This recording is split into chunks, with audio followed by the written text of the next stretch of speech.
सोनमा के दाम बढ़ल जाता बलम तोहे कुछ न बुझाता हो। सोनमा के दाम बढ़ल जाता बलम तोहे कुछ न बुझाता हो। बनल नहीं झुमका बनल नहीं नथिया, बनल नहीं झुमका बनल नहीं नथिया।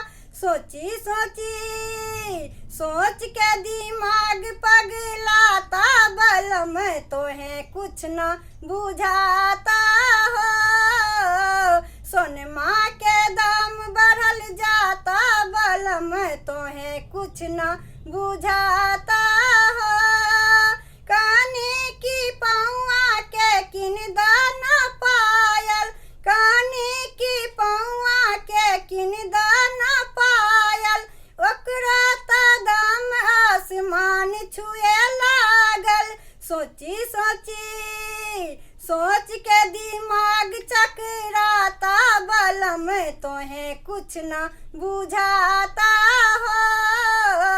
सोनमा के दाम बढ़ल जाता बलम तोहे कुछ न बुझाता हो।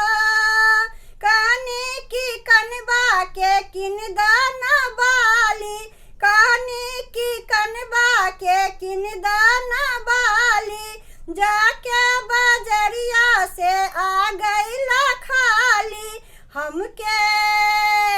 हमके बुझाला तू जाली बलम तोहे कुछ न बुझाता हो। सोनमा के दाम बढ़ल जाता बलम तोहे कुछ न बुझाता हो। सोनमा के दाम बढ़ल जाता बलम तोहे कुछ न बुझाता हो। सोनमा के दाम बढ़ल जाता बलम तोहे कुछ न बुझाता हो।